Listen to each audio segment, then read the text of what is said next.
کمرے میں نیم اندھیرا اس بات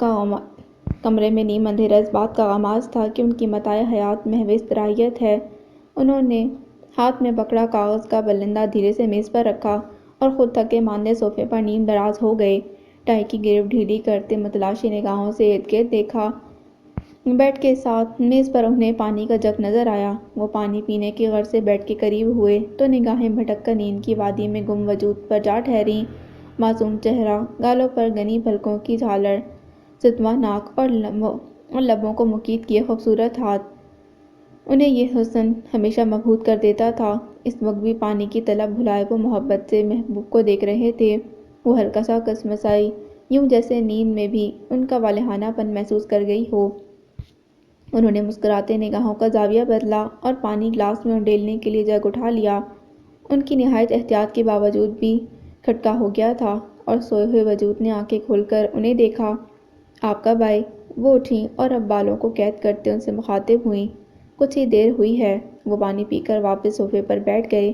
میری ہزار کوشش کے باوجود میں آپ کی نیند خراب ہونے سے نہیں بچا سکا، انہوں نے پریشانی سے کہا۔ میں کوئی نہ کوئی ایسا ہیلا رکھتی ہوں جو آپ کی کوششوں کو ناکام کر دے۔ انہوں نے حیرت سے اسے دیکھا جو اسٹیل کا آرائشی ایفل ٹاول دوبارہ سے جگ کے ساتھ منسلک کر رہی تھیں اور جگ اٹھانے پر جو شور ہوا تھا وہ اسی کا تھا۔ وہ اس راز سے آشنا ہونے پر مسکرا دیے۔ آپ کی طبیعت کیسی ہے؟ اس سوال کے پیش نظر دونوں کا مرکز نگاہ ایک ہی تھا۔ ٹھیک ہوں، بس تھوڑا سا مسئلہ ہوتا رہتا ہے۔ انہوں نے مرکز نگاہ حصے کو ہاتھوں کے گھیرے میں لے لیا تھا۔ آپ جس کام سے گئے تھے وہ ہوا یا نہیں؟ وہ ان کے چہرے سے کچھ اخذ نہیں کر پائیں تو پوچھ بیٹھیں۔ کام اتنا آسان نہیں ہے۔ پیپر ورک کرنے میں اچھی خاصی بھاگ دوڑ اور پیسہ چاہیے۔ میں کوشش کر رہا ہوں تو میں اسی حالت میں یہاں سے نکال کر لے جاؤں، لیکن مشکل یہ آ رہی ہے کہ مجھے یہ سب کسی کے علم میں لائے بنا کرنا ہوگا۔ وہ پرسکون ہوئی۔ انہوں نے محبت بھری نگاہوں سے دیکھا۔ ان کی پریشانی اور مشکلات کو کم کرنے کی بجائے مزید بڑھا گئی تھیں۔ ان کے اعصاب پر گزرا وقت یلغار کرنے لگا تو وہ اپنی جگہ سے اٹھیں اور ان کے پاس آ کر بیٹھ گئیں۔ اپنے ہاتھ مقابل کی پیشانی پر رکھے اور دھیرے دھیرے دبانے لگیں۔ وہ جو دن بھر کے تھکے ہوئے تھے، ان کے ہاتھوں کی ملائمت سے پرسکون ہونے لگے تھے۔ محبت خوبصورت وجود کے پیرہن میں ساتھ برجمان تھی اور وہ اپنی الجھنوں کو سلجھانے میں مگن تھے، لیکن محبت انہیں اپنی جانب کھینچ رہی تھی۔ اسی باعث انہوں نے خود کو اس خوبصورت احساس کے سپرد کر دیا تھا۔ اس سپردگی میں ہی غم طوراں سے نجات تھی۔ وہ حواس باختہ گاڑی میں بیٹھا دیکھ رہا تھا۔ لوگ اکٹھے ہو رہے تھے، لیکن اس میں اب بھی اترنے کی سکت نہیں تھی۔ وہ اپنی سوچوں میں الجھا، سامنے کا منظر نہیں دیکھ سکا تھا اور نتیجے میں گاڑی روکنے میں تاخیر ہو گئی۔ اس نے حواس بحال کرتے دروازہ کھولا اور ڈرتے دل کے ساتھ بھیڑ تک آیا۔ یہ امیر زادے سڑک پر اپنے باپ کی جاگیر سمجھتے ہیں۔ اسے آتے دیکھ ایک لڑکے نے فقرہ کسا اور اس کی دیکھا دیکھی سب کا رخ اس کی جانب ہوا۔ کیوں بھائی، رونے کو ہم غریب ہی ملے ہیں تمہیں؟ چھوڑو بھائی، ایسوں کو کوئی فرق نہیں پڑتا۔ جتنے منہ اتنی زبانوں کے تحت ہر کوئی اسے ملامت کرنے میں اپنا حصہ ڈال رہا تھا۔ عام دنوں میں ایسی باتیں وہ ہرگز نہ سنتا، لیکن اب مجبوری تھی، اسی لیے وہ غصہ ضبط کیے لوگوں کو نظر انداز کرتا، بھیڑ میں جگہ بناتا گول دائرے کے اندر آ گیا۔ لوگوں کے گھیرے میں بیٹھی دو لڑکیاں ایک دوسرے کے زخم سہلا رہی تھیں، بڑی چادر میں خود کو مقید کیے لوگوں سے منہ چھپا رہی تھیں۔ اس نے ان کی تکلیف کو شدت سے محسوس کیا، تبھی سب کچھ نظر انداز کیے آگے بڑھا۔ چلیں آپ کو ہاسپٹل لے چلتا ہوں، اس نے لڑکیوں کو کھڑے ہوتے دیکھ کر کہا۔ ان کو اپنے پاؤں پر کھڑے دیکھ کر اس نے سکون کا سانس لیا کہ کوئی گہری چوٹ نہیں آئی تھی۔ باجی، ان پر پرچہ کٹواؤ، تبھی ایسوں کو عقل آتی ہے۔ اسے آگے بڑھتے دیکھ کر کسی نے آواز لگائی تھی۔ آپ لوگ ہمیں راستہ دے دیں، چادر میں ملبوس لڑکی نے بھیڑ میں کھڑے لوگوں سے کہا تو وہ چونکا۔ وہ دونوں بظاہر ٹھیک لگ رہی تھیں، مگر بولنے والی لڑکی کا لہجہ بھیگا ہوا تھا اور اس کے لہجے کی نمی کو وہ محسوس کر گیا تھا۔ معذرت، میری وجہ سے یہ سب ہوا، لیکن پلیز آپ میرے ساتھ چلیں اور ہاسپٹل میں چیک اپ کروا لیں۔ اگر آپ ایسے چلی گئیں تو مجھے تسلی نہیں ہوگی۔ وہ دوبارہ اس سے مخاطب ہوا۔ نہیں، اس کی ضرورت نہیں ہے، شکریہ، وہ متانت سے جواب دیتی راستہ تلاش کرنے لگی۔ ٹھیک ہے، آپ نے ہاسپٹل نہیں جانا تو کوئی بات نہیں، لیکن ویسے آپ جا کہاں رہی تھیں؟ وہاں تک میں آپ کو ڈراپ کر دیتا ہوں، اس نے پھر سے کوشش کی۔ آپ نے جو کرنا تھا کر لیا، اس لیے براہ مہربانی ہمیں مزید تماشا نہ بنائیں اور جانے دیں۔ اب کی بار سیاہ دوپٹے والی لڑکی نہیں بولی، بلکہ اس کے پیچھے کھڑی لڑکی جو غصے سے اسے دیکھ رہی تھی ایک دم آگے ہو کر بولی اور ایسا سخت لہجہ کہ ساری ہمدردی ہوا ہو گئی۔ میں سوری کر رہا ہوں نا، میں اپنی کسی پریشانی میں تھا، غلطی ہو گئی مجھ سے، اسی لیے پلیز آپ میرے ساتھ چلیں۔ اس نے دوبارہ وضاحت کی۔ آپ کی بات کا کیا مطلب سمجھوں میں؟ آپ پریشانی میں ہوں اور کسی راہ چلتے کو اپنے راستے کی دھول سمجھتے ہوئے گاڑی کے نیچے کچل ڈالیں۔ مسٹر، آپ کی طرح یہاں باقی لوگ بھی انسان ہی ہیں، آپ کی طرح لمبی لمبی گاڑیاں نہیں ہیں، لیکن امنگیں، خواہشیں، زندگی سے محبت آپ جیسی ہی ہے۔ اس نے اسے کھڑی کھڑی سنا دی تھیں۔ عزت، یہاں بولنے کا کیا فائدہ، چلو یہاں سے۔ اس کے بگڑے تیور دیکھ کر کنزا آگے بڑھی اور اس کا ہاتھ پکڑ کر کھینچنے لگی۔ تم ایک دفعہ چھوڑو مجھے، راہ چلتے ہمیں تماشا بنا دیا اور اب موصوف پر ہمدردی کا بخار چڑھا ہوا ہے۔ اس نے کنزا کا ہاتھ جھٹکا، مگر وہ کسی نہ کسی طرح اسے وہاں سے نکال کر لے گئی تھی۔ وہ دور تک ان دونوں کو دیکھتا رہا۔ دوسری لڑکی تھوڑی مشکل سے چل رہی تھی، یقیناً اس کے پاؤں میں موچ آئی تھی۔ وہ جیسے ہی نگاہوں سے اوجھل ہوئی، اس نے بھی گاڑی کا رخ کیا تھا۔ وہ ہاربر برج سے ٹیک لگائے آتے جاتے لوگوں کو دیکھ کر وقت گزاری کر رہا تھا۔ کبھی دوسری طرف رخ موڑ کر چمکتے پانی پر نگاہ ڈال لیتا۔ یہاں ہر طرف بے فکری کا عالم تھا، ہر کوئی خود میں مگن۔ دور اوپرا ہاؤس پر اس وقت اداسی چھائی ہوئی تھی۔ اس نے ایک بار پھر سے گھڑی دیکھی، کال کیے کافی وقت گزر گیا تھا، اب تک آ جانا چاہیے تھا۔ اس نے دوبارہ پل سے اس سڈنی کو جاتے راستے کی طرف دیکھا جہاں سے اس کے آنے کی امید تھی۔ اسی پل وہ دور سے برج کی طرف آتی دکھائی دی۔ وہ وہیں اس کا انتظار کرنے لگا۔ کیسے ہو؟ اس کے پاس آتے ہی لامیا نے پوچھا۔ کیسا نظر آ رہا ہوں؟ اس کے پاس لامیا کے لیے کبھی سیدھا جواب نہیں تھا۔ مجھے تو ٹھیک لگ رہے ہو۔ یہی تو مسئلہ ہے لامیا ابراہیم کہ تمہیں سب کچھ ٹھیک لگتا ہے، ہر چیز اپنے مقام پر نظر آتی ہے، لیکن ایسا تو نہیں ہو سکتا نا کہ تم ہمیشہ ٹھیک ہو، کبھی نہ کبھی کہیں نہ کہیں تم بھی غلط ہو سکتی ہو نا۔ اس کی خوبصورت نگاہوں میں الجھتے ہوئے اس نے مقابل کو اپنی باتوں میں الجھا دیا۔ مجھے اکثر تمہاری باتیں عجیب لگتی ہیں، میں بالکل سمجھ نہیں پاتی کہ تم کس تناظر میں بات کر رہے ہو، تمہاری باتوں کا پس منظر کیا ہے، کون سی چیزیں ہیں جو اپنے مقام سے ہٹ گئی ہیں اور مجھے ان کی خبر نہیں، تم سب کچھ صاف صاف اور سیدھا سیدھا کیوں نہیں کہہ سکتے؟ وہ بات کرتے ہوئے اپنا رخ اوپرا ہاؤس کی جانب کر چکی تھی، لیکن اس سے دیکھنے سے اعتراض برتا، کیونکہ اس کے بہت سے خوابوں کی تکمیل یہی ممکن تھی۔ تمہارے ساتھ کوئی کچھ بھی کرے، تم اس کا ذمہ دار مجھے کیوں سمجھتی ہو؟ سب سے پہلے تم جسے نظر انداز کرتی ہو وہ میں ہوتا ہوں۔ تمہارا رویہ پہلے تو ایسا نہیں تھا، اور جب تم سے میرے ساتھ ایسے کرنے لگی ہو، میں خود کی نظروں میں گرنے لگا ہوں۔ میں جو تمہیں سب سے زیادہ سمجھنے اور جاننے کا دعوے دار ہوں، اس مقام پر مجھے یوں لگ رہا ہے جیسے ہم تم اجنبی ہیں اور دوست تو کبھی رہے ہی نہیں۔ وہ سراپا سوال بنا کھڑا تھا۔ اسے معلوم تھا کہ اب وہ جب بھی ملے یوں ہی شکوے کرے گا۔ وہ اپنی جگہ بالکل ٹھیک تھا کہ جب جب پھپھو کی طرف سے کوئی بات ہوتی تو وہ ان دونوں کے درمیان قائم دوستی بھلائے سارے بدلے لینے کے لیے اسے ہی منتخب کرتی تھی۔ اپنے سارے گھاؤ بھرنے تک اس کے اور اپنے درمیان ایک حد فاصل قائم کر لیتی، لیکن اس کے لیے بھی وہ قصوروار نہیں تھی، کیونکہ یہ سب کرتے اسے خود پر اختیار نہیں رہا تھا۔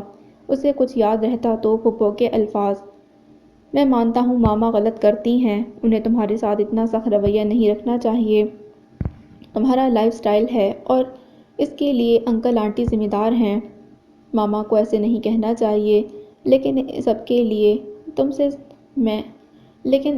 لیے میں تم سے سوری کرتا ہوں۔ وہ اسے خاموش دیکھ کر خود ہی بولنے لگا۔ وہ آج تک نہیں سمجھ پایا کہ ماما کو آنٹی یا لامیا کے ساتھ کیا مسئلہ تھا۔ یہ سڈنی ہے جہاں رشتوں میں روایتی چپکلش مفقود تھی۔ اس نے ماما کو کبھی بھی ان کے ساتھ اپنا رویہ معتدل رکھتے نہیں دیکھا تھا۔ ان کا تعلق صرف انکل تک محدود تھا۔ اس نے اکثر ماما کو لامیا کے متعلق انکل سے گفتگو کرتے دیکھا تھا۔ یہ گفتگو خوشگوار قطعاً نہ ہوتی تھی۔ پہلے کبھی یہ مسائل ان دونوں کی دوستی کے درمیان نہیں آئے تھے، لیکن کچھ عرصے سے ایسے ہر واقعے کے بعد لامیا اس سے دور ہو جاتی، اپنے اور اس کے درمیان فاصلہ قائم کر لیتی۔ اس سب میں یہ بات اس کے لیے سب سے زیادہ تکلیف دہ ہوتی تھی۔ میں یہ سب کرنے میں ماما کو روک نہیں سکتا، لیکن تمہارے ساتھ ہر وقت کھڑا ہوں، تو مجھے زندگی کے ہر موڑ پر اپنے ساتھ پاؤ گی۔ اس نے آگے بڑھتے اس کے ہاتھ پر اپنا ہاتھ رکھے، اسے اپنے ساتھ کا یقین دلایا۔ وہ جو سمندر کی وسعت کو اپنی نگاہوں سے کھوج رہی تھی، اس کی لمح پر پگھل گئی۔ آنکھوں میں نمی کی ایسی یلغار ہوئی کہ سامنے کا منظر دھندلا گیا۔ اذلان، میں رویوں کی الجھنوں کو محسوس نہیں کرنا چاہتی، میں خود کو اس سب سے دور رکھنا چاہتی ہوں، لیکن نہ جانے کیوں میری ہر کوشش ناکام ہو جاتی ہے۔ وہ آنکھوں کی نمی جذب کرتے اس کی طرف مڑی۔ کیا اس سب میں تم میری مدد کرو گے؟ اس کی گہری آنکھوں میں دیکھتے لامیا نے اپنا ہاتھ بڑھایا، جسے ایک پل کی تاخیر کیے بنا اذلان حیدر نے تھام لیا تھا۔ میں تمہیں یقین دلاتا ہوں کہ اسی برج پر ایک دن تم مجھے ہر فکر سے آزاد مسکراتے ملو گی۔ اس دن کوئی رویہ تمہارے قدموں کی زنجیر نہیں ہوگا۔ اس نے اسے یقین دلایا تھا۔ آج تمہارا پہلا شو ہے نا؟ اسے اداس ہوتے دیکھ کر اس نے موضوع بدلا۔ ہاں، میں کافی پرجوش تھی، لیکن اب سب کچھ عام سا لگ رہا ہے۔ میرا ایک خواب پائے تکمیل تک پہنچ گیا اور میں اس خوشی کو محسوس نہیں کر پا رہی۔ اداسی اس کے لہجے سے جھلک رہی تھی۔ Voice of university Sydney university کا ریڈیو تھا۔ اس میں ڈی جے اور آر جے کا انتخاب مشکل تھا۔ اس کے لیے باقاعدہ تربیت دی جاتی تھی، پھر انٹرویو، اور اس سب کے بعد یہ فیصلہ کیا جاتا۔ اس کی ایک وجہ یہ تھی کہ اس ریڈیو سے صرف یونیورسٹی والے ہی نہیں بلکہ پورا سڈنی لطف اندوز ہوتا تھا۔ ہر زبان میں شو کیا جاتا تھا۔ یہ کوئی شوقیہ چینل نہیں تھا بلکہ اسے باقاعدہ پیشہ بنایا جا سکتا تھا۔ وہ اس سب کے لیے کافی عرصے سے کوشش کر رہی تھی، اور اب جب ایک پروگرام میں اسے اردو مترجم کے لیے منتخب کر لیا گیا تو وہ عجیب قنوطیت کا شکار ہو رہی تھی۔ میرے ساتھ چلو، تمہاری اداسی دور بھگاتے ہیں اور تمہارا کھویا ہوا جوش پھر سے ڈھونڈ لاتے ہیں۔ اس نے فوراً اس کا ہاتھ پکڑا اور آگے بڑھ گیا۔ ہم کہاں جا رہے ہیں؟ اس نے اس کے ساتھ چلتے ہوئے پوچھا۔ جہاں مجھے تمہارے لیے مسکراہٹ مل جائے۔ میں اب ٹھیک ہوں۔ میں تمہیں ایک دم ٹھیک دیکھنا چاہتا ہوں۔ وہ رکا نہیں، چلتا رہا۔ پپو کو معلوم ہو گیا کہ تم اتنے خاص دن اور ضروری وقت میری مسکراہٹ ڈھونڈنے کے لیے ضائع کر رہے ہو تو جانتے ہو کیا ہوگا؟ اس نے اذلان کو ڈرانے کی کوشش کی۔ کچھ دن کا جیب خرچ بند ہوگا اور کچھ ہفتوں تک ڈانٹ سننی پڑے گی۔ اس نے بھی مسکراتے ہوئے حقیقت عیاں کر دی۔ اس کے جواب پر وہ کھلکھلا کر ہنسنے لگی تھی۔ 15 منٹ چلنے کے بعد وہ ڈارلنگ کافی ہاؤس کے باہر کھڑے تھے۔ لامیا نے مسکراتے ساتھ کھڑے انسان کو دیکھا جو اس کی پسند اور ناپسند سے اس حد تک واقف تھا۔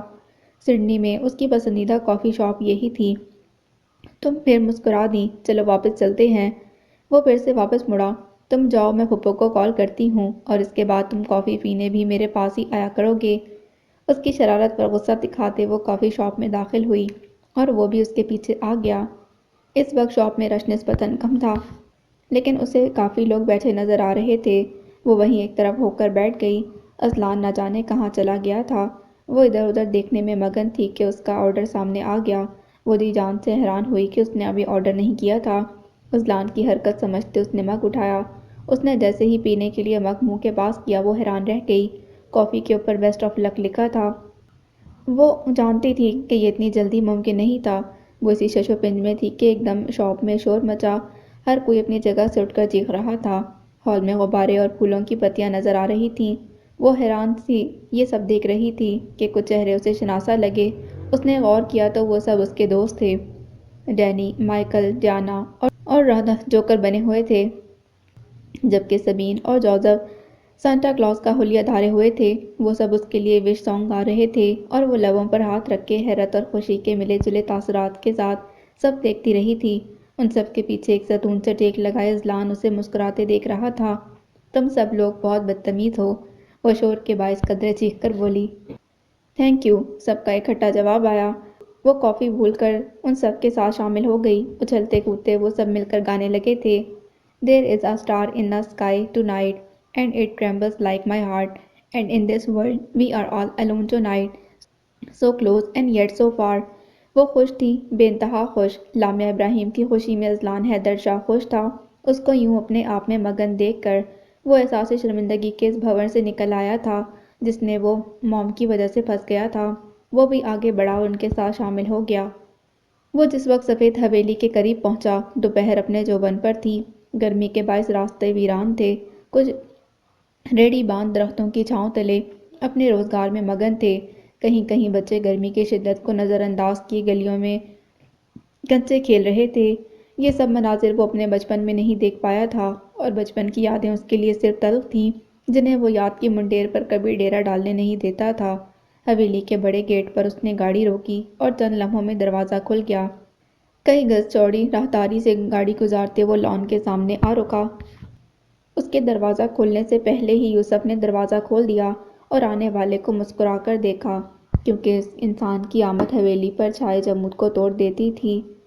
کیسے ہو یوسف؟ اس نے گاڑی سے اترتے یوسف سے خوش دلی سے ہاتھ ملایا اور خیریت دریافت کی۔ سونے اللہ کا کرم ہے جی، آپ سنائے کیسے ہیں؟ اس بار بڑی دیر کر دی۔ اس نے سامنے کھڑے شخص سے نگاہیں چراتے ہوئے بات کی، کیونکہ اسے ہمیشہ مقابل کی خوبصورتی کو نظر لگ جانے کا اندیشہ رہتا تھا۔ سفید حویلی والوں کو حسن وراثت میں ملا تھا، حسن بھی وہ جو خود سے بے نیاز ہو کر مجتبیٰ احمد وہ شخص تھا جس کے سامنے یوسف چند پل کھڑا ہو سکتا تھا۔ تاشفین علی بہت مصروف شخصیت تھے، ان کی آمد بھی رات گئے ہوتی تھی۔ عبدالودود کے سامنے وہ کھڑے ہونے کی جرأت نہیں کر سکتا تھا، کیونکہ اس شخص کے مزاج کی خبر کسی کو نہیں ہوتی تھی۔ جہاں تک بات بڑے چودھری صاحب کی تھی تو وہ بچپن سے ان کے پیچھے سر جھکائے کھڑا رہتا تھا۔ بڑے ابا جان کہاں ہیں؟ اس نے یوسف سے پوچھا۔ وہ تو سویرے کسی کام سے نکل گئے تھے، اس نے بتایا۔ گاڑی کا تیل پانی ایک نظر دیکھ لینا، مجھے اچانک کہیں جانا پڑ سکتا ہے۔ وہ اسے ہدایت دیتے اندر کی جانب بڑھ گیا۔ لمبی راہداری میں بائیں جانب مردانہ مجلس کا دروازہ تھا، یہاں زیادہ تر بڑے ابا جان کا پڑاؤ رہتا تھا۔ راہداری بڑے سے ہال میں ختم ہوتی اور یہاں سے ہر سمت کو راستے جاتے تھے۔ اس نے چند پل ٹھہر کر ادھر ادھر دیکھا اور محسوس کرنا چاہا کہ سب اس وقت کہاں ہوں گے۔ آپ آ گئے، بڑی امی صبح سے آپ کی منتظر ہیں۔ اب تو وہ مایوس ہو گئی تھیں کہ آپ نہیں آئیں گے۔ وہ وہاں کھڑا بھی سوچ رہا تھا کہ دائیں جانب سے آتی نوری کو دیکھ نہیں سکا۔ وہ اس کے سامنے کھڑی اس کی آمد پر خوشی کا اظہار کر رہی تھی، اور وہ اس کو دیکھ کر مبہوت سا رہ گیا۔ اور وہ اسے دیکھ کر مبہوت رہ گیا کہ کسی کے چہرے پر اس قدر معصومیت بھی ہو سکتی ہے۔ میں گھر سے صبح ہی نکل گیا تھا، مگر راستے میں چھوٹا سا حادثہ ہو گیا، اسی لیے تاخیر ہو گئی۔ اس نے دیر سے آنے کا سبب بتایا تو مقابل کے چہرے پر تشویش کے سائے لہرائے۔ کیسا حادثہ؟ آپ ٹھیک تو ہیں نا؟ اس نے جانچتی نگاہوں سے مجتبیٰ احمد کو دیکھا، شاید حادثے کے اثرات اس کے جسم پر تلاش کرنا چاہ رہی تھی۔ مجھے کچھ نہیں ہوا، میں ٹھیک ہوں۔ نورالعین کو پریشان دیکھ کر اس نے مطمئن کرنا چاہا۔ بڑی امی کہاں ہیں؟ اس نے ادھر ادھر دیکھتے ہوئے پوچھا۔ وہ بھی سونے کے لیے گئی ہیں اور اب عصر تک اٹھیں گی، آپ بھی تب تک کھانا کھا کر آرام کر لیں۔ نورالعین نے اسے تفصیل بتائی۔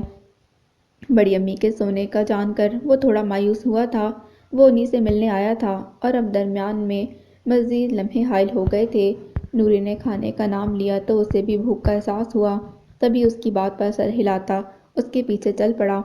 کھانے کی میز پر کھانا ابھی تک لگا ہوا تھا، مگر کھانے والے اٹھ گئے تھے، سوائے حور آنٹی کے۔ وہ اپنی ہی سوچوں میں گم ارد گرد سے بے نیاز بیٹھی تھیں۔ اس نے سوالیہ نگاہوں سے نورالعین کی طرف دیکھا، جسے اس نے نظر انداز کر دیا۔ آپ بیٹھیے، میں کھانا گرم کر کے لاتی ہوں۔ وہ وہاں سے تیزی سے نکل گئی۔ ممانی، اس نے ان کے پاس بیٹھتے انہیں پکارا۔ وہ اس کی آمد کے متعلق جان چکی تھی، لیکن اس کے پکارنے پر بھی غائب دماغی سے اس کو دیکھتی رہیں۔ کیسی ہیں؟ اس کے سوال پر بس سر ہلا کر رہ گئیں۔ انہوں نے دوبارہ سامنے رکھی پلیٹ پر سر جھکا لیا، جس میں موجود کھانا اس بات کا گواہ تھا کہ وہ اس کو بالکل بھی ہاتھ نہ لگایا گیا تھا۔ میں سوچ رہا تھا کہ شاید مجھے اکیلے ہی کھانا پڑے گا، اور یہ میرے لیے سب سے مشکل کام ہے، کیونکہ اکیلے میں نوالے حلق سے نیچے نہیں اتارتا، لیکن اچھا ہوا آپ یہاں موجود ہیں۔ آپ کے ساتھ کی وجہ سے میں بھی پیٹ بھر کر کھا لوں گا۔ اس نے خاموشی کی دیوار توڑنے کی مزید کوشش کی، جس کا نتیجہ پہلے جیسا ہی رہا۔ سر ہلانے کے سوا انہوں نے کوئی جواب نہیں دیا۔ اس نے ہر حربے کو ناکام جاتا دیکھ کر موبائل نکال لیا۔ سب سے پہلے ماما کو کال ملائی تاکہ اپنے پہنچنے کی اطلاع دے سکے۔ تم تو صبح ہی گھر سے نکل گئے تھے، پھر اتنی تاخیر سے کیوں پہنچے؟ انہیں اس کا دوپہر میں پہنچنا پریشان کر گیا۔ ماما، راستے میں تھوڑا مسئلہ ہو گیا تھا، لیکن آپ پریشان نہ ہوں، میں بالکل ٹھیک ہوں۔ اس نے انہیں تسلی دی۔ وہاں سب کیسے ہیں؟ وہ شاید مطمئن ہو گئی تھیں، اسی لیے سوال بدلا تھا۔ ابھی تو صرف نوری سے ملا ہوں، اگر کوئی مسئلہ ہوتا تو وہ ضرور آگاہ کرتی۔ مرد حضرات میں سے کوئی گھر پر نہیں اور بڑی امی سونے کے لیے جا چکی ہیں۔ اس نے مختصراً انہیں صورتحال سے آگاہ کیا۔ بڑی امی تو اب عصر کے بعد ہی ملیں گی تمہیں، اور وہ بھی کچھ دیر کے لیے۔ انہوں نے اپنی طرف سے اس کی معلومات میں اضافہ کیا۔ جی مجھے معلوم ہے، بعد میں بات ہوگی، اللہ حافظ۔ انہوں نے ایک دم ہی فون بند کر دیا تو وہ ٹھنڈی سانس بھر کر رہ گیا۔ تمہاری ماں بڑی خوش قسمت ہے۔ ہرولین کے ایک دم بولنے پر وہ حیرت سے انہیں دیکھنے لگا۔ وہ ان کی بات کا مطلب نہیں سمجھا تھا۔ یہ آپ کو کیسے پتا؟ اس جہنم سے جان جو چھوٹ گئی اس کی، اس سے بڑی خوش قسمتی اور کیا ہوگی؟ اب وہ سوالیہ نگاہوں سے انہیں دیکھ رہا تھا۔ اس بات کی وضاحت اسے اب بھی درکار تھی۔ کھانا؟ اسی پل نورالعین ہال میں داخل ہوئی اور اونچی آواز میں بولی تو وہ چونکا۔ کھانا گرم ہے، آپ کھا لیں۔ اس کے چہرے پر بدحواسی چھائی ہوئی تھی۔ مجتبیٰ احمد کے لیے یقیناً آج کا دن عجیب تھا، تبھی تو سب کچھ خلاف توقع ہو رہا تھا۔ میں غلط تو نہیں کہہ رہی، وہ پھر سے بولنے لگیں، اور ان کا انداز ایسا تھا جیسے نورالعین کی آمد کو انہوں نے محسوس ہی نہ کیا ہو۔ امی چلیں کمرے میں چلتے ہیں، وہ پھر سے بولی جیسے انہیں مزید بات کرنے نہ دینا چاہتی ہو۔ انہوں نے عجیب نگاہوں سے اسے دیکھا اور ہال سے نکل گئیں۔ اس نے سوالیہ نگاہیں نورالعین پر مرکوز کیں، جیسے اس کی وضاحت چاہتا ہو، لیکن وہ بھی ان کے پیچھے ہی نکل گئی تھی۔ مجتبیٰ نے کندھے اچکائے اور کھانا کھانے لگا۔ وہ تھکے ماندے انداز میں گھر میں داخل ہوئیں۔ میمونہ بیگم دروازہ کھولتے ہی چونکی، کیونکہ ان کے چہروں کے تاثرات معمولی نہیں تھے۔ کنزا کی سیاہ چادر پر جا بجا مٹی لگی ہوئی تھی، جبکہ عزت کو کنزا سہارا دیے ہوئے تھی۔ گھر سے دونوں شاپنگ کے لیے نکلی تھیں اور اب 2 گھنٹے بعد واپسی ہوئی تو خالی ہاتھ۔ انہوں نے کچھ پوچھنے سے پہلے آگے بڑھ کر عزت کو سہارا دیا اور برآمدے میں لے آئیں۔ امی پانی پلا دیں، کنزا نے چادر اتارتے ہوئے کہا اور خود عزت کے ساتھ تخت پر بیٹھ گئی۔ کچھ بتاؤ گیوی کہ کیا ہوا ہے؟ خالی ہاتھ واپس آئی ہو اور ساتھ میں چوٹیں لگوا کے بھی؟ انہیں پانی کا گلاس پکڑاتے حیرت سے پوچھا۔ 2 منٹ سانس تو لینے دیں۔ اسی لیے وہ اپنے گھر میں نہیں گئی کہ ساری تفصیل بتانے کے بعد ہی خالہ نے گھر میں داخل ہونے کی اجازت دینی تھی۔ کنزا نے کوفت سے کہا۔ ہاں تو ہم مائیں ہیں، ایسی حالت میں لوٹو گی تو پریشان تو ہوں گی۔ اب باتیں نہ بناؤ، سیدھی طرح بتاؤ کیا ہوا ہے؟ انہوں نے بیٹی کو گھوڑا۔ خالہ بازار کے قریب پہنچے ہی تھے کہ سڑک پار کرتے ایک لمبی گاڑی والا آیا، اور اس اندھے کو ساری سڑک چھوڑ کر ہماری ٹانگیں ہی ملی تھیں گاڑی گھسانے کو۔ کنزا کی بجائے وہ بولی، اور ایسے جلے کٹے انداز میں بولی کہ خالہ کو سمجھ نہ آیا۔ کنزا ہی ہنس ہنس کر لوٹ پوٹ ہو گئی۔ یہ بھی اچھا زمانہ ہے، ماں سامنے پریشان بے حال بیٹھی ہے اور انہیں جھکتے سوچ رہی ہیں۔ انہوں نے کنزا کے ساتھ ساتھ عزت کو بھی اب کے گھوری سے نوازا۔ امی اس نے بتا تو دیا کہ بازار کے پاس ایکسیڈنٹ ہو گیا تھا۔ عزت تو غصے میں پیچھے ہو کر بیٹھ گئی، جبکہ کنزا نے آرام سے انہیں دوبارہ بتایا۔ ہم ارد گرد دیکھ کر چلیں تب نہ، ہم باتوں میں اتنی مگن تھیں کہ جیسے زندگی ختم ہونے والی ہو اور یہ وہی آخری چند لمحات رہ گئے۔ وہ جو آرام سے بیٹھی ہوئی تھی ایک دم چونک گئی۔ رشیدہ بیگم کمرے سے نکلیں، ان کے سر پر نماز کے طریقے کا دوپٹہ لپٹا ہوا تھا۔ آپ بتا نہیں سکتی تھیں کہ خالہ بھی یہی ہیں؟ کنزا منہ ہی منہ میں بڑبڑائی۔ ایکسیڈنٹ ہو گیا، ٹھیک ہے، لیکن یہ 2 گھنٹے تم لوگ کہاں لگا کے آئی ہو؟ انہوں نے پوچھا۔ امی آپ لوگ اتنے بے تاب کیوں ہو رہے ہیں؟ بندہ پہلے حال ہی پوچھ لیتا ہے، اس نے تلخی سے کہا۔ حال کیا پوچھوں؟ ٹھیک ہو تبھی سامنے بیٹھی ہو؟ ان کے کورے جواب پر کنزا کو دیکھ کر رہ گئی۔ امی کے اسی سوال و جواب کے مرحلے سے بچنے کے لیے وہ خالہ کے گھر آئی تھی کہ یہاں تھوڑا آرام کر کے گھر جائے گی۔ خالہ حادثے کے بعد تو تھوڑی دیر ہمیں وہیں لگ گئی، پھر یہ چلی تو محسوس ہوا چوٹ زیادہ ہے، گھر تک نہیں پہنچ سکے گی۔ وہیں ایک ڈاکٹر کو دکھایا، اس نے انجیکشن لگایا اور اب آپ کے سامنے ہے۔ اور ہاں وہیں ڈاکٹر کے کلینک سے اس کی ٹانگ کی مرہم پٹی بھی کروائی تھی۔ کنزا نے تفصیل بتانے کے ساتھ اس کی ٹانگ بھی دکھائی۔ لوگ بھی اندھوں کی طرح سڑک پر گاڑیاں چلاتے ہیں، لوگوں کو چلنے کا ٹھیکہ لیا ہو جیسے۔ میمونہ خالہ اب کوسنے دینے لگی تھیں، جبکہ رشیدہ بیگم بھی نرم پڑ گئیں۔ ان کی تشویش زدہ نگاہیں اس کی ٹانگ پر تھیں۔ زیادہ چوٹ نہیں آئی؟ وہ جو تکیے پر سر رکھے آنکھیں موندے لیٹی تھی مسکرانے لگی۔ یہ تو نہیں بتائے گی، تو بتا کیا زیادہ زخم آئے ہیں؟ اس کی تلخ مسکراہٹ دیکھ کر انہوں نے رخ کنزا کی طرف موڑا۔ زیادہ چوٹ آئی ہے، کچھ دن چلنے سے احتیاط کرنا ہوگی اور دوائیاں بھی ٹھیک سے کھلانی ہیں۔ وہ جانتی تھی دوائی کھانے سے اس کی جان جاتی ہے، اسی لیے خالہ کو بتایا تاکہ وہ اسے زبردستی کھلائیں۔ رشیدہ تم فکر نہ کرو، کچھ دن بعد اس کی ٹانگ کی ٹکور کر دینا، درد ٹھیک ہو جائے گا۔ انہوں نے خالہ کو دیسی ٹوٹکا بتایا۔ تمہاری چادر بھی مٹی سے اٹی پڑی ہے، تمہیں تو کہیں چوٹ نہیں آئی نا؟ اب انہیں بیٹی کا خیال آیا تھا۔ نہیں امی، کوئی بڑی چوٹ نہیں آئی، بس چھوٹی موٹی خراشیں ہیں، وہ جواب دے کر کمرے میں آ گئی، جبکہ عزت شاید وہیں سو گئی تھی۔ دوائی کا اثر ہوگا اسی لیے سو گئی، یہیں سوئی رہنے دو، اٹھے گی تو گھر آ جائے گی۔ انہوں نے رشیدہ بیگم کے چہرے سے جھلکتی پریشانی کو دیکھ کر تسلی دی۔ وہ چاہے جتنی بھی سخت سہی، لیکن تھی تو ماں نا۔ وہ یونیورسٹی سے نکلے تو دوپہر ڈھلنے کے قریب تھی۔ گھر جانے کے بجائے انہوں نے کتب بازار کا رخ کیا، کیونکہ انہیں کچھ کتابیں درکار تھیں۔ اس کے لیے وہ کبھی مالز اور بڑی دکانوں کی طرف نہیں گئے تھے۔ انہیں اردو بازار میں بیٹھے چھوٹے دکاندار اور سڑکوں پر ٹھیلے لگائے لوگ زیادہ پسند تھے۔ دوسری جگہوں پر کتابیں دگنی قیمت پر ملتی تھیں، جبکہ وہی کتاب یہاں مناسب قیمت پر مل جاتی تھی۔ ان کے یہاں آنے کی وجہ پیسے کا بچاؤ کبھی نہیں رہا، بلکہ انہیں معلوم تھا کہ یہ لوگ کتابوں سے محبت کرنے والے ہیں۔ وہ بچپن سے ان لوگوں کو یہاں دیکھتے آئے تھے، دھوپ، بارش، سردی، گرمی میں اپنی جگہ پر بیٹھے آنے جانے والوں کو امید بھری نظروں سے دیکھتے کہ شاید کوئی ادب کا خریدار آ جائے۔ ان کا پسندیدہ منظر وہ ہوتا جب آسمان سے بوندیں زمین پر برسنے لگتی تو یہ ٹھیلے والے خود سے بے نیاز ان کتابوں کو ڈھانپنے میں ہلکان ہوئے جاتے، یوں جیسے یہی سرمایہ حیات ہو۔ وہ اپنے اسٹوڈنٹس کو بھی ایسی جگہوں پر جانے کا مشورہ دیتے اور ان کے اعتراض پر فقط مسکرا کر رہ جاتے۔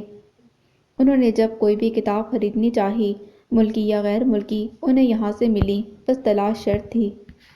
وہ آج بھی ایسے ہی ایک شخص کے پاس کھڑے تھے جو سڑک کنارے کتابوں کے ڈھیر لگائے بیٹھا تھا۔ کتابوں کے سر پھٹے ہوئے یا غائب تھے۔ اس شخص نے شک بھری نگاہوں سے انہیں دیکھا، یوں جیسے وہ بھی اسے محض تماشائی محسوس ہوئے ہوں جو اس کی مجبوری کا تماشا دیکھ رہا ہو۔ کیا چاہیے بھائی؟ دکاندار نے انہیں کھڑے دیکھ کر پوچھا۔ کچھ کتابیں چاہیے، ان کے جواب نے مایوس چہرے پر امید کی دھیمی سی کرن روشن کر دی تھی۔ بھائی، خود ڈھونڈنا پڑیں گی، اس نے ڈھیر کی طرف اشارہ کرتے ہوئے کہا۔ وہ شاید ایسے لوگوں کے لیے کتابیں ڈھونڈ ڈھونڈ کر تھک گیا تھا جو اس کی محنت کو ضائع اور کتابوں کے ڈھیر سے خالی ہاتھ لوٹ جاتے تھے۔ جی میں دیکھ لیتا ہوں، انہوں نے جواب دینے کے ساتھ ساتھ کتابیں ڈھونڈنا شروع کر دیں۔ انہیں دل جمعی سے کتاب ڈھونڈتا دیکھ کر ایک طرف کو بیٹھا دکاندار بھی چلا آیا اور دونوں مل کر دیکھنے لگے۔ تقریباً 25 منٹ میں وہ اپنا ہدف پورا کر چکے تھے۔ کتابیں لیتے اور پیسے دیتے انہوں نے اس شخص کے چہرے پر دنیا جہاں کا سکون دیکھا تھا۔ بھائی آتے رہا کرو، وہ انہیں دوبارہ آنے کی دعوت دے رہا تھا، جسے انہوں نے مسکراتے منظور کر لیا۔ کتابوں کا ڈھیر لیے وہ گھر پہنچے تو دروازہ کھلا ملا۔ انہیں تھوڑا غصہ آیا، کیونکہ وہ کئی بار تاکید کر چکے تھے کہ حالات اچھے نہیں، دروازہ بند رکھا کریں۔ دروازہ بند کرتے برآمدے میں آئے تو سامنے کا منظر خلاف معمول تھا۔ امی جو اکثر تخت پر بیٹھی نظر آتی تھیں آج نہیں تھیں، اور تخت پر کوئی آڑا ترچھا لیٹا ہوا تھا۔ انہیں وہ گنجا لگی۔ ہلکی سی تشویش کے ساتھ غصہ بھی آیا کہ یوں اس طرح لیٹنے کی کیا تک بنتی تھی۔ وہ کتابیں میز پر رکھتے وہیں تخت پر بیٹھ گئے۔ کنزا اٹھو، کمرے میں جا کر لیٹو، اس طرح گردن میں بل آ جائے گا، انہوں نے جوتے اتارتے ہوئے آواز دی۔ کنزا، اب کی بار پکار کے ساتھ انہوں نے ٹانگ پر ہاتھ رکھا، مگر اب کی بار بھی کوئی رد عمل ظاہر نہ ہوا۔ ان کو پریشانی ہونے لگی، کیونکہ اس کی نیند تو کبھی بھی اتنی گہری نہیں رہی تھی۔ آج یہ لڑکی نہ جانے کیا کھا کر سوئی ہے، انہوں نے کوہت سے کہا، اور ارد گرد دیکھنے لگے کہ شاید امی نظر آ جائیں تو انہیں اس کو اٹھانے کے لیے کہے، لیکن وہ بھی نظر نہ آئیں۔ کنزا، اب کی بار پکارنے کے ساتھ اس کے چہرے پر بڑا دوپٹہ بھی ہلکا سا سرکایا اور سامنے کا منظر انہیں ساکت کر گیا۔ وہ کنزا نہیں تھی، لیکن جو تھی وہ ایسی حالت میں ناقابل فراموش تھی۔ وہ یکٹک اسے دیکھتے رہے۔ چہرے کی معصومیت سونے کے باوجود دل پذیر تھی۔ کئی لمحوں تک انہیں احساس نہیں ہوا کہ وہ اس کے اتنے قریب تھے، شاید اتنا کہ ہاتھ بڑھاتے تو اسے محسوس کر لیتے، لیکن خواب دیدہ حسن ان کے حواسوں کو منتشر کر گیا۔ وہ سب کچھ بھلائے بس اسے دیکھ رہے تھے۔ دوپٹے کا کونا ابھی تک ہاتھ میں اور ہاتھ اسی زاویے پر ساکن تھا۔ دوپٹہ چہرے سے ہٹنے کے باعث بال ہوا کے دوش پر رقص کرنے لگے تھے۔ چند لٹیں آنکھوں سے ہوتی لبوں کو چھو رہی تھیں۔ ان کا بڑی شدت سے دل چاہا کہ وہ ان آوارہ گیسوں کو اس دخل اندازی سے روکیں، اور جیسے ہی اس سوچ پر عمل درآمد کرنا چاہا، کچھ غلط ہونے کا احساس بہت تیزی سے ان کو اپنے حصار میں لینے لگا۔ انہوں نے ایک نظر سامنے موجود قیامت کو دیکھا اور پھر دھیرے سے دوپٹہ واپس چہرے پر پہلے والی حالت میں رکھ دیا۔ وہ یہاں اس حالت میں کیوں تھی؟ یہ سب سوچنا تو دماغ کا کام تھا۔ دل تو بہت سالوں سے باغی تھا، مگر آج دماغ بھی سب تعویلوں سے منہ موڑے ہوئے تھا۔ دل کا درد بڑھنے لگا۔ تو وہ وہاں سے اٹھے اور گھر سے نکل گئے۔ گلی میں بلا مقصد چلتے وہ خود سے مکمل بے نیاز تھے۔ کچھ دیر پہلے گرمی کی شدت سے گھبرائے وہ آرام کی غرض سے گھر آئے تھے اور اب اسی گرمی کو نظر انداز کیے گلیاں ناپ رہے تھے۔ دل میں عجیب درد نے انگڑائی لی، جس نے انہیں آج سے کچھ سال پہلے والا ہی حازم بنا دیا تھا جو اس کی کسی اور کے ساتھ کھیلنے پر طوفان برپا کر دیا کرتا تھا۔ خود کو سمجھانے بہلانے میں جو اتنے سال وقف کیے وہ ایک جھلک نے اس کے منہ پر دے مارے تھے۔ وہ لیپ ٹاپ کے سامنے بیٹھے ضروری امور نپٹانے میں مصروف تھے، شام کے دھندلکے شہر کو اپنی لپیٹ میں لے چکے تھے۔ وہ ہر چیز سے بے نیاز اپنے کام میں مگن تھے۔ یس، دروازہ ناک ہونے پر انہوں نے آنے والے کو اجازت دی۔ سر، آپ کی کافی۔ آفس بوائے ان کی کافی لایا تھا۔ تھینکس۔ انہوں نے بنا سر اٹھائے اس کا شکریہ ادا کیا۔ وہ اپنے کام کے حوالے سے بہت جنونی تھے۔ اس وقت بھی وہ مسلسل 3 گھنٹوں سے لیپ ٹاپ پہ بیٹھے کام کر رہے تھے۔ ہر آدھے گھنٹے بعد کافی کا کپ پیتے، سامنے کھلی فائل کے اہم نکات اور اپنا تحقیقی کام اکٹھا کرنے میں مصروف تھے۔ ان کی یہی لگن اور جنون اتنی جلدی انہیں لوگوں کی نظر میں لے آیا تھا۔ اتنے مختصر عرصے میں تاشفین علی جٹھا مخالفوں کے لیے خوف کی علامت بن گئے تھے۔ مجھے معلوم تھا تم مجھے یہاں ہی ملو گے۔ دروازہ کھولے ایک شخص اندر داخل ہوا جس کی آنکھوں سے جھلکتی شرارت اسے بہت سوں سے ممتاز بناتی تھی۔ تاشفین نے سر اٹھا کر اسے دیکھا اور مسکرا دیے۔ مجھے لگتا ہے کسی دن تو اسی کرسی سے چپک جائے گا اور پھر یہاں سے اٹھنے کے لیے تجھے میری مدد درکار ہوگی۔ وہ ان کا مذاق اڑاتے ہوئے سامنے بیٹھ گیا۔ یہ ہمت بس تم ہی میں ہے جو مجھ پر چوٹ کرتے ہو اور سامنے بھی بیٹھ سکتے ہو۔ ان کا کام تقریباً ختم ہو گیا تھا، تبھی لیپ ٹاپ بند کرتے کرسی سے ٹیک لگائی اور پسندیدہ نظروں سے سامنے بیٹھے نبیل درانی کو دیکھا۔ ہم آپ کے قرضدار تھوڑی ہیں جو آپ سے نگاہیں نہ ملا سکے۔ باتیں بنانا کوئی تم سے سیکھے، تم نے تو نہیں سیکھی۔ وہ انہیں پھر سے لاجواب کر گیا۔ تم ابھی تک یہاں کیا کر رہے ہو؟ انہوں نے نبیل کی موجودگی کے متعلق پوچھا، کیونکہ وہ کام میں وقت کا قائل تھا اور شام ہونے سے پہلے آفس سے نکل جاتا۔ تمہاری نگرانی کرنے کے لیے رک گیا تھا۔ اس کا جواب پھر سے الٹا آیا، تم کوئی سیدھی بات بھی کر سکتے ہو۔ انہوں نے میز پر کہنی ٹکائی، ہاتھ کی مٹھی پر چہرہ ٹکایا اور سوالیہ نگاہیں نبیل درانی پر مرکوز کر دیں۔ تمہیں تو سیدھا کر نہیں سکا، باتیں کہاں سے سیدھی کروں گا؟ چل یار چلتے ہیں، ورنہ تو مجھے پاگل کر کے چھوڑے گا۔ تاشفین نے بیگ اٹھاتے اسے ہاتھ سے چلنے کا اشارہ کیا اور آفس سے نکل آئے۔ وہ بھی ہنستے ہوئے ان کے پیچھے نکلا۔ تاشفین پارکنگ میں گاڑی تک پہنچے، گاڑی وہاں سے نکالتے مین گیٹ تک لائے اور اس سے الوداعی ملاقات کے لیے رک گئے۔ وہ ان سے ملنے کے بجائے دوسرا دروازہ کھولتے فرنٹ سیٹ پر بیٹھ گیا۔ تم کہاں؟ انہوں نے حیرت سے اسے بیٹھتے دیکھا۔ تم جہاں، اس کے جواب نے مقابل کو زج کر دیا، اور ان کی یہی کیفیت دیکھنے کے لیے وہ انہیں تنگ کرتا تھا۔ تم سیدھی بات نہیں بتاؤ گے؟ وہ یار دراصل میری گاڑی ورکشاپ میں ہے تو مجھے فلیٹ تک لفٹ دے دو، اس نے کمال بے نیازی سے کہا۔ تم یہ بات مجھ سے پہلے نہیں کہہ سکتے تھے؟ اب انہیں اپنا آپ واقعی بے وقوف لگا۔ پہلے کہہ دیتا تو تمہاری تمیز اور تہذیب غائب ہوتے کیسے دیکھتا؟ اس نے پھر سے چوٹ کی۔ اچھا چلو، راستے میں بھی باتیں ہو سکتی ہیں، پہلے ہی تمہارے کام ختم ہونے کے انتظار میں اتنی تاخیر سے جا رہا ہوں۔ انہوں نے تاشفین علی جٹھا کے غصے کو ناک سے مکھی کی طرح اڑایا۔ ان دونوں کے درمیان باقی کا سفر خاموشی سے کٹا۔ تاشفین بظاہر ناراضگی دکھا رہا تھا، لیکن مقابل کو فکر کہاں تھی۔ 15 منٹ بعد وہ اس کے فلیٹ کے سامنے تھے۔ اچھا چلتا ہوں، دعاؤں میں یاد رکھنا۔ گاڑی سے اترتے وہ ان کی طرف آ کر کھڑا ہوا۔ دعاؤں کا تو نہیں پتہ، لیکن سارا راستہ تمہیں ضرور یاد رکھوں گا، اسے جواب دیتے وہ زن سے گاڑی بھگا لے گئے تھے۔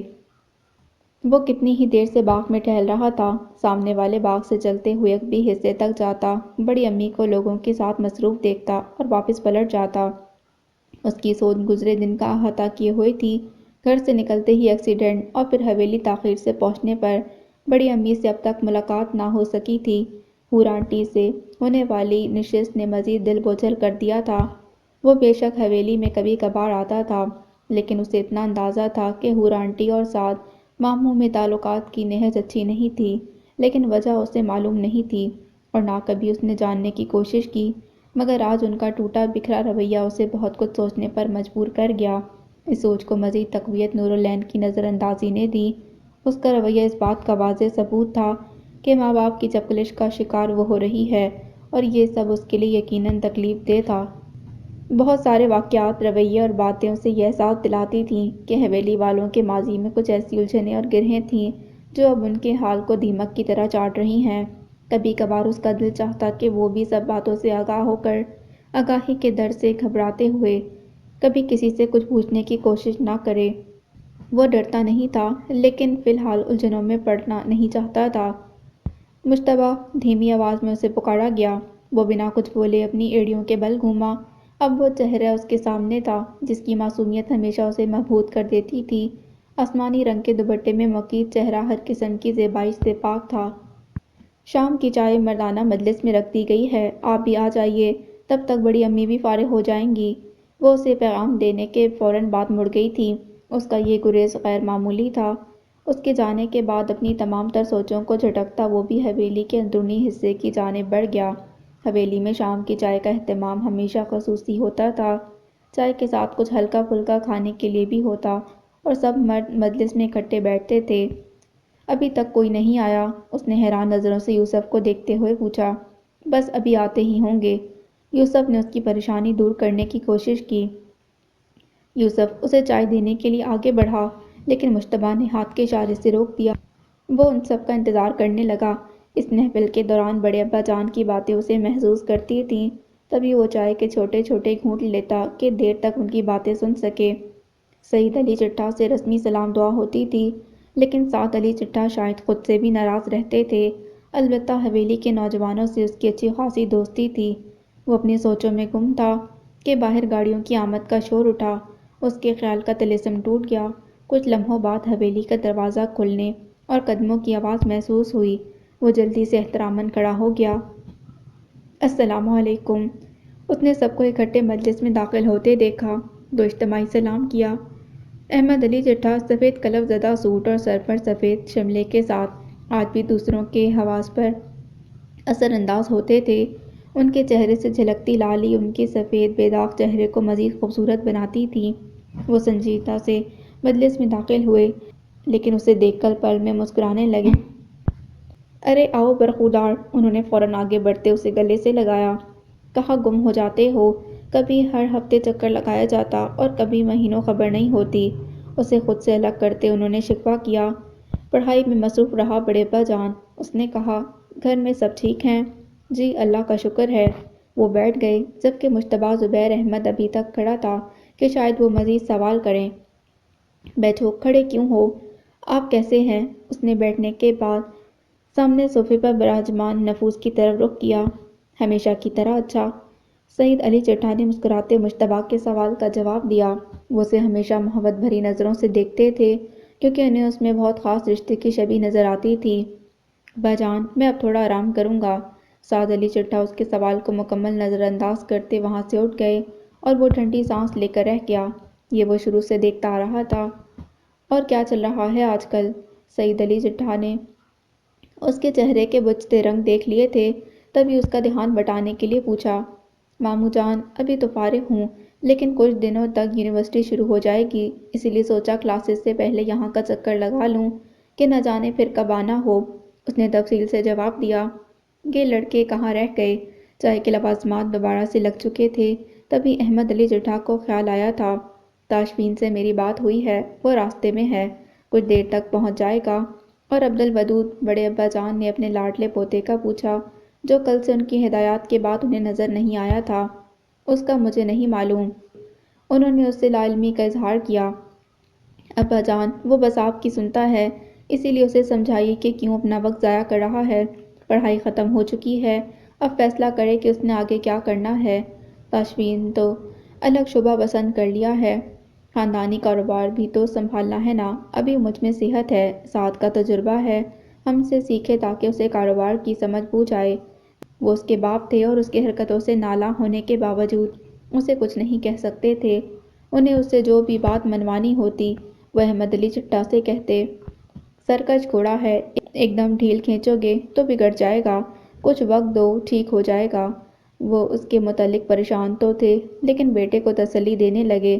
وہ چائے کے گھونٹ لیتا۔ عبدالودود کے لیے سرکش گھوڑے کا خطاب سن کر مسکرا دیا تھا۔ رات نے شہر کی روشنیوں کو مزید جلا بخشی تھی۔ سردی کے باوجود لوگ گلیوں میں گھوم رہے تھے۔ وہ بھی ان راتوں کی دیوانی تھی، لیکن اس وقت سب بھلائے اپنے کمرے میں مقید تھی اور فون کان سے لگائے باتیں کر رہی تھی۔ وائس آف یونیورسٹی میں پہلا شو کرنے پر وقتاً فوقتاً مبارکباد کی کال وصول ہو رہی تھیں۔ ابھی وہ سبین اور رادھا کی کانفرنس کال سے فارغ ہوئی کہ فون دوبارہ بج اٹھا۔ اسکرین پر آنے والا نمبر دیکھ کر اس نے خود ساختہ سنجیدگی طاری کی اور فون ریسیو کرتے کان سے لگایا۔ آپ کو فرصت مل گئی مجھے کال کرنے کی۔ اس نے پہلا جملہ ہی طنزیہ ادا کیا تھا۔ تم سب چھوڑو اور کھڑکی میں آؤ۔ اذلان نے اس کی بات کو نظر انداز کرتے اپنی بات کہی اور اس نے حیرت سے ایک بار کھڑکی کو دیکھا اور دوبارہ اس کی بات سنی جو اسے جلدی آنے کو کہہ رہا تھا۔ لامیا نے میز کے پاس آتے سامنے موجود کھڑکی کے پردے کو ہٹایا اور کھڑکی کھولتے سڑک پر دیکھنے لگی۔ اذلان کے بچے، کیوں بلایا مجھے؟ سردی کے باعث جھرجھری لیتے اس نے پوچھا۔ لامیا کی بچی، تمہیں باہر موسم کی خوبصورتی نظر نہیں آ رہی؟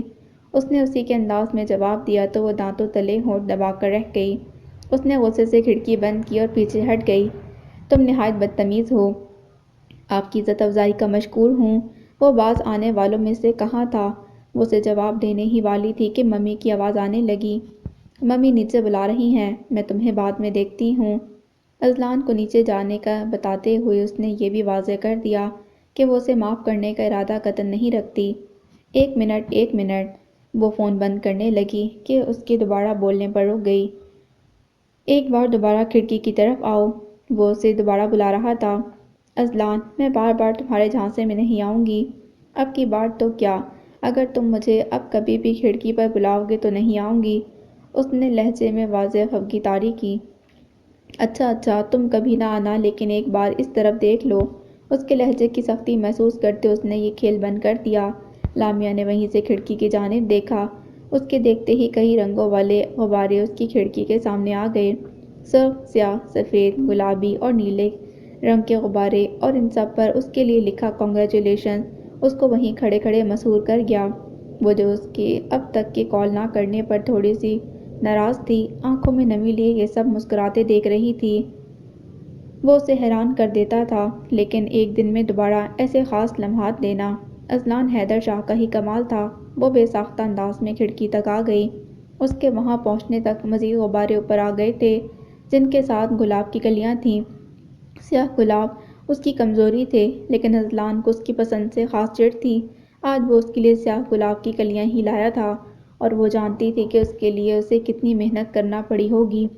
اذلان، وہ اس کا نام لینے کے بعد کچھ کہہ نہیں پائی تھی۔ میں ہمیشہ یہ چاہوں گا کہ تم زندگی کے ہر میدان میں کامیابی کے جھنڈے گاڑو اور اپنے خوابوں کی تکمیل کرو، لیکن اس سفر میں مجھے ساتھ رکھو۔ اس نے مقابل کی خاموشی محسوس کی تو اس کے کچھ کہنے سے پہلے اپنے احساسات کو زبان بخش دی۔ وہ ہمیشہ اس کی خوشیوں کا خیال رکھتا آیا تھا۔ اس کے ناراض چہرے پر مسکراہٹ لانا اسے خوب آتا تھا۔ اذلان، تم میری طاقت ہو، میرا حوصلہ، میری ہمت، سب تم سے جڑا ہے۔ تم جانتے ہو نا، جہاں میں تھک کر بیٹھ جاتی ہوں وہیں مجھے کامل یقین ہوتا ہے کہ مجھے اٹھانے کے لیے جو پہلا ہاتھ آئے گا وہ تمہارا ہوگا۔ اس دوستی کے لیے بہت سارا شکریہ۔ وہ بہت کچھ کہنا چاہتی تھی، لیکن جذبات اس حد تک غالب تھے کہ زبان ساتھ دینے سے قاصر تھی۔ اس نے کھڑکی کھولتے اسے دیکھا جو نیچے کھڑا مسکراتے اسے بہت ہی خاص لگا۔ اس نے کمال عقیدت سے وہ سب کچھ دونوں ہاتھوں سے سمیٹ لیا اور کسی خاص تحفے کی طرح بیڈ پر بکھیر دیا۔ بائے، اس نے ہاتھ ہلانے کے ساتھ موبائل پر الوداعی کلمات ادا کیے اور فون رکھتے عجلت میں نیچے بھاگی۔